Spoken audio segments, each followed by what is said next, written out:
empezar un diálogo que para mí va a ser muy enriquecedor para todos con Jorge Argüello en un programa que va a ser muy interesante en general. ¿Por qué? Porque vamos a tener a Pancho Olivera hablándonos de nuevo del caso Fabiola, pero el impacto político que tiene ese caso. Daniel Vilota después nos va a hablar de la pelea entre Milei y los Macri en la ciudad de Buenos Aires por el problema del subsidio al transporte y el problema de la coparticipación de la ciudad, que Jorge Macri la reclama y finalmente no la consigue. Camila Perochena, ¿de qué va a hablar? Y obviamente, violencia doméstica, feminismo. ¿Cuándo el problema de la violencia doméstica dejó de ser visto como un problema doméstico para convertirse en una lacra social?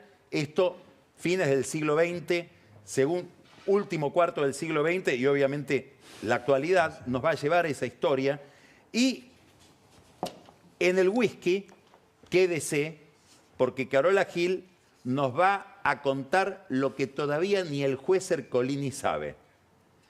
Las anotaciones secretas atesoradas en el celular de Alberto Fernández. Esto va a ser Odisea hoy y después, bueno, usted se va a poder quedar con Luis Novarecio, que va a entrevistar al empresario Pier Paolo Barbieri, el líder de Ualá.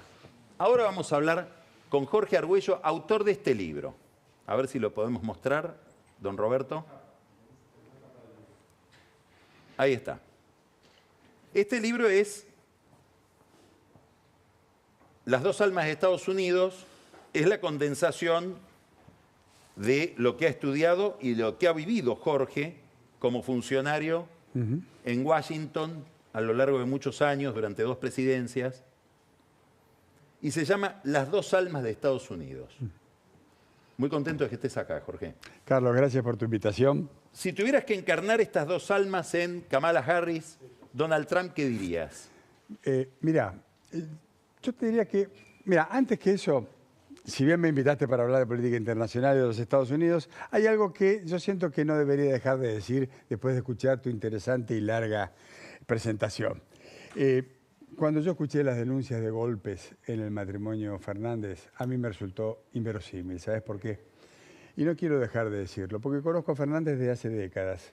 He conocido sus distintos matrimonios y parejas y jamás he escuchado hablar sobre esto. Ahora, está hecha la denuncia, está abierta la causa, están trabajando fiscales y jueces, más no voy a decir sobre esto, pero siento que tengo la obligación, sobre todo en este momento, de hacer esta aclaración. Bueno, y lo dice alguien que lo ha tratado durante mucho tiempo. Los argentinos creemos que nuestro país es la demostración más acabada de la grieta social. Falso. La mayoría de las democracias occidentales del mundo, en general, miremos Europa, en particular Estados Unidos, atraviesan por un proceso de fragmentación primero y de polarización social después, que termina expresándose en los procesos electorales. Los partidos tradicionales, tal como se conocían, pensemos en muchos de los de Argentina, pensemos en los 2 tradicionales de los Estados Unidos, están como perdiendo protagonismo. ¿Por qué? Porque la grieta americana, esas 2 almas de los Estados Unidos, es más fuerte que todo lo demás, todo lo tiñe. Y entonces digo, la diferencia entre la grieta que podemos experimentar países como el nuestro con la norteamericana es que nosotros discutimos circunstancias políticas. Puede ser macrista, kirchnerista, mileísta, etcétera, etcétera, y tener un juicio muy fuerte con relación a cada una de esas situaciones. En Estados Unidos lo que se discute son los valores constitutivos de un país, además, que se fundó sobre ideas. Entonces, en el debate de la sociedad norteamericana se discute el aborto, se discute la obligación o no de implantar enseñanza cristiana en los colegios públicos, se discute paradojalmente la conveniencia de la inmigración, un país que fue hecho por inmigrantes, se discute la aportación de armas libre en ese país, pese a que cíclicamente, periódicamente, vemos las consecuencias precisamente del ejercicio de esa libertad. Entonces digo, nosotros llegamos hasta hace pocas semanas a un proceso electoral que enfrentaba dos nombres propios que expresaban esas dos almas de Estados Unidos, Donald Trump, Joe Biden. Ahora, pasaron cosas en ese momento y son cosas interesantes. En primer lugar, vimos el primer debate. En ese primer debate vimos naufragar a uno de los dos candidatos, a uno de los dos nombres de la grieta americana. Y por otro lado, a los pocos días vimos un intento de homicidio del otro candidato, de Donald Trump. La verdad es que la mayoría de los analistas dieron por terminada la elección y dijeron Donald Trump indudablemente va a ser elegido como próximo presidente de los Estados Unidos. Esa campaña terminó el día que los representantes, los delegados de la Convención Nacional del Partido Demócrata por Internet votaron el reemplazo de Joe Biden como candidato a presidente de los Estados Unidos después de su renuncia. El 99% de los delegados eligieron a Kamala Harris. Entonces digo, la campaña electoral tal como la conocíamos terminó en ese momento, porque lo que ahora estamos viendo es una nueva campaña electoral, en donde compiten Donald Trump, que paradojalmente es el candidato más anciano de la historia de los Estados Unidos. Era Joe Biden, 81 años. Ahora es Donald Trump, 78 para 79 años. ¿Te acordás que la competidora republicana de Trump, Nikki Haley, cuando estaba en campaña, dijo, va a ganar la elección el partido que primero reemplace al octogenario? así es, fíjate. Bueno. Estaba cantado que fuera así. Ahora, se está dando curiosa y espontáneamente un proceso de renovación de esa gerontocracia, porque los dos competidores eran uno de 81 y otro de 78. Ahora, fíjate que de los cuatro que compiten, o sea, las dos fórmulas, vos tenés el vicepresidente, el candidato a presidente del Partido Republicano, del trumpismo, tiene 78 años, pero su vice tiene 39 años. La candidata a presidente del Partido Demócrata tiene 60 años y su vice debe tener 60 años también. Entonces ha cambiado absolutamente el clima de la campaña y Donald Trump, que era ganador y que todo el tiempo tenía iniciativa política, la ha perdido. La ha perdido al extremo de que primero planteó la suspensión del próximo debate presidencial pactado entre las conducciones electorales de los dos partidos, que va a ser el día 10 de septiembre. Primero dijo que no quería debatir más y ahora dice que quiere tener 3 debates. El 10 de septiembre va a haber un debate en la cadena ABC, pero Trump está planteando además otros 2 debates, uno en la cadena Fox y otro en la cadena NBC. Jorge, si tuvieras que recomendarle a gente que mira esto de lejos, pero que se interesa por lo que puede pasar en adelante en esta campaña, ¿qué mirarías en el próximo mes? ¿Qué cosas estás mirando que pueden ser decisivas? Lo primero, Carlos, es la campaña de verdad empieza en septiembre, en pocas semanas. Con ese debate. ¿Por qué digo de verdad? Porque hay un jugador fundamental en las campañas electorales de los Estados Unidos, que son los que aportan fondos para la campaña.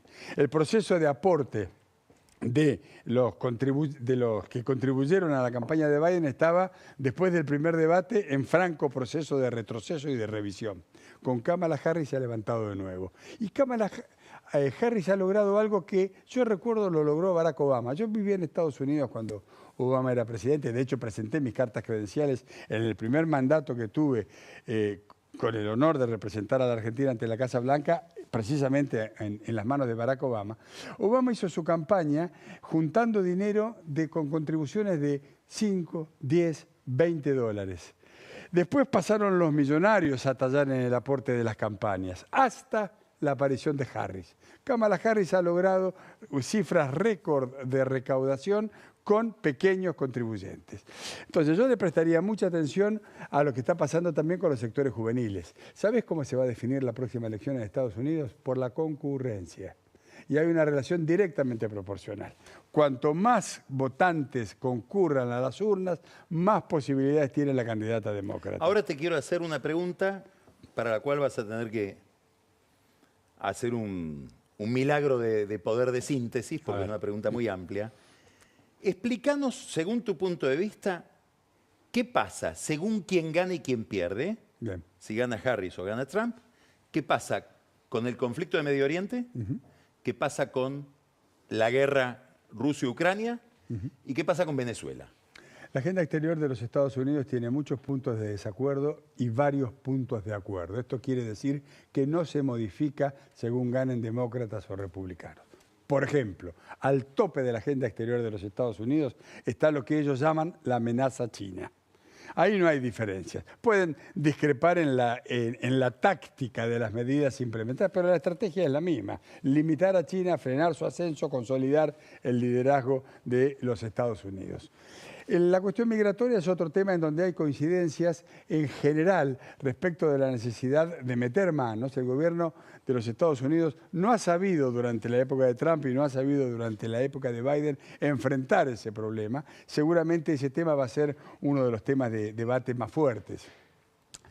Con relación a Medio Oriente, yo creo que los dos posibles presidentes van a buscar un acuerdo. Van a buscar un acuerdo de cese el fuego, en donde habrá que ver cuáles son los términos, porque la verdad que el Estado O sea de que Israel vos ves que la relación entre Trump y Netanyahu, que era tan estrecha, es estrecha, pero eso no supone que... pero no va a tener el nivel de solidaridad que tuvo en la presidencia anterior. Eso no supone que Trump como presidente vaya a respaldar la ocupación militar de Gaza que se está llevando adelante desde pocos días después del 7 de octubre de 2023. Yo creo que, por el contrario, Trump es un posible presidente que va a tender a replegar a los Estados Unidos de los escenarios internacionales. Es más bien, yo diría, podría ser definido como aislacionista. Él va a buscar la recuperación de los Estados Unidos. Por eso revisa la política a seguir con la OTAN. Y ahí estamos hablando de la segunda parte de tu pregunta, que es Ucrania. Yo calculo y entiendo que va a perseguir también en esa situación a lograr un cese el fuego y lograr un acuerdo que me parece que va a terminar significando una pérdida de territorio para Ucrania. O sea, dos Ucranias. En principio. Venezuela. Mirá, Carlos, yo he tenido el honor de representar a la Argentina trabajando en Estados Unidos con 4 presidentes americanos. George W. Bush, Barack Obama, Donald Trump y Joe Biden. La verdad es que nunca sentí que la región de América Latina fuera prioridad para la agenda exterior de los Estados Unidos. Nunca lo sentí, salvo algunas excepciones. Cuba, Nicaragua, Venezuela. Salvo algunos episodios de inestabilidad institucional, por ejemplo, en Perú. Pero nosotros no estamos en las prioridades de la agenda, en el primer pelotón de preocupaciones de los Estados Unidos. Ahora, con relación a Venezuela, sí, de todas maneras, Estados Unidos está preocupado. Es un tema de debate hoy. Es la excepción a la cual recién hacía referencia. Y redondeando la idea, Maduro está puesto en una situación en la que él tiene que demostrar que no hizo trampa en la elección. Sí. Él tiene que demostrar que las elecciones fueron transparentes. El gobierno de los Estados Unidos las está cuestionando. La Unión Europea las está cuestionando. La mayoría de los países de la región la están cuestionando. Hay un rol interesante que hay que seguir, que es el que se da en ese eje de hecho que se está verificando en la coordinación de acciones entre el gobierno de México, el gobierno de Colombia y el gobierno de Brasil, en donde Brasil parece llevar el grueso de la iniciativa. Del otro lado, ¿quiénes reconocen la elección de Venezuela? China, Rusia, Irán, Nicaragua. Y creo que punto. Bolivia. Cuba. Bueno, y Cuba. Entonces, a mí me parece... Ahora, el tema es este. Vos decís, Maduro tiene que reconocer, tiene que mostrar cómo fue la elección, tiene que demostrar que fue transparente, sí, y eventualmente iniciar un proceso de transición de la democracia si es que perdió. Está bastante claro que no lo muestra porque perdió. La pregunta es, ¿se puede lograr eso sin algún monto de impunidad para el régimen venezolano, para los jerarcas de ese régimen? ¿Y esa impunidad se puede proveer si Estados Unidos no los indulta de alguna manera? Pero están todos buscados en Estados Unidos, acusados de narcotraficante con la fortuna sin causa. ¿Cómo ves ese problema? Es difícil respuesta, pero yo te contestaría con lo que, como trascendido, se ha publicado en la mayor parte de la prensa especializada de los Estados Unidos y del mundo. Ahí se habla de gestiones que están siendo realizadas y de diálogos que no están comprobados, están desmentidos, pero se habla de diálogos entre Jorge Rodríguez, de parte del gobierno de Maduro, de parte del gobierno de Venezuela, y un señor muy importante de Estados Unidos que se llama Daniel Erickson. Erickson es el subsecretario para Asuntos Hemisféricos del Consejo de Seguridad de los Estados Unidos, que trabaja en la Casa Blanca. Reporta directamente con el presidente Biden y con su jefe Jake Sullivan. Si esto fuera cierto y existe un diálogo, no podrían estar hablando de otra cosa que una salida que contemple algunas situaciones personales. No me consta. ¿Cómo estás viendo la política exterior argentina? Confusa, un poco errática. A ver. No está clara. La verdad que no creo que... No sé quién podrá definir con claridad cuál es la política de Estados Unidos, porque hay avances, retrocesos, dimes, desmentidas, La Argentina, ¿no? afirmaciones de parte de nuestro país. Por lo tanto, me parece que es algo que está, un americano diría, in the making, está en proceso. No aparece clara y yo no la entiendo. A pesar de que haya un alineamiento verbal tan importante del presidente con Estados Unidos y Israel, todas esas formulaciones, Sí. vos ves que no se traducen en la práctica. Es que es una O que la alinea- práctica es más confusa. Lo primero que hay que decir, Carlos, es que es un alineamiento que nadie nos pidió. Es una declaración unilateral de voluntad política. El presidente tiene el derecho de hacerlo. Debería discutirse esas cosas. Nosotros no podemos doblar en políticas que hemos seguido en los foros internacionales durante décadas. Hablemos de peronismo, hablemos de radicales, hablemos del macrismo, hablemos de hasta de algunas dictaduras. No se puede doblar sin generar primero un debate y un cierto consenso entre los actores políticos de la sociedad. ¿Sabes por qué? Porque va a terminar pasando lo que pasó con Trump. Trump, cuando asumió la presidencia, sacó a Estados Unidos de una cantidad importante de foros multilaterales. La retiró del Acuerdo de Cambio Climático de París, la retiró del Consejo de Derechos Humanos, amenazó o inició el proceso de retiro de la OTAN. Políticas que ni bien perdió las elecciones fueron revisadas y fueron recuperadas por su sucesor. Ahí no hubo consenso ni acuerdo político porque la grieta, esas dos almas de Estados Unidos lo impidieron. Nosotros corremos el riesgo de que nos pase lo mismo. El presidente de la Argentina tiene que convocar al diálogo a los distintos actores, sobre todo si hablamos de la agenda internacional. Porque Pero si es miras mucho. para atrás, las presidencias anteriores, inclusive aquellas en las que vos tuviste responsabilidades, tampoco hicieron eso. No, pero ha habido continuidad en las políticas. Las políticas fundamentales en materia de derechos humanos, en materia de Medio Oriente, en materia de integración regional, se han venido verificando y no han sido dejadas de lado por los cambiantes gobiernos de la Argentina. Y eso es algo que a mí me parece que es fundamental lograr y mantener. Porque si no, la Argentina va a ser un país todavía mucho menos confiable. Si cada vez que cambia el presidente cambia la política exterior y el alineamiento del país, me parece que estamos complicados. Me gustaría preguntarte sobre algo que vos viste muy de cerca. Seguramente habrás tenido responsabilidades, aunque no directas, pero estuviste ahí cerca de la cuestión, que es la relación de la Argentina con el Fondo Monetario. Mira, yo tuve a mi cargo la coordinación de los espacios multilaterales económicos y políticos durante 4 años en los que participa la Argentina. Esto quiere decir que en los días miércoles, en la embajada que yo encabezaba, teníamos una reunión del representante argentino en la silla argentina, perdón, en el Fondo Monetario Internacional, el representante argentino en la silla en el BID, el representante argentino en el Guillermo Banco Francos. Mundial era Guillermo.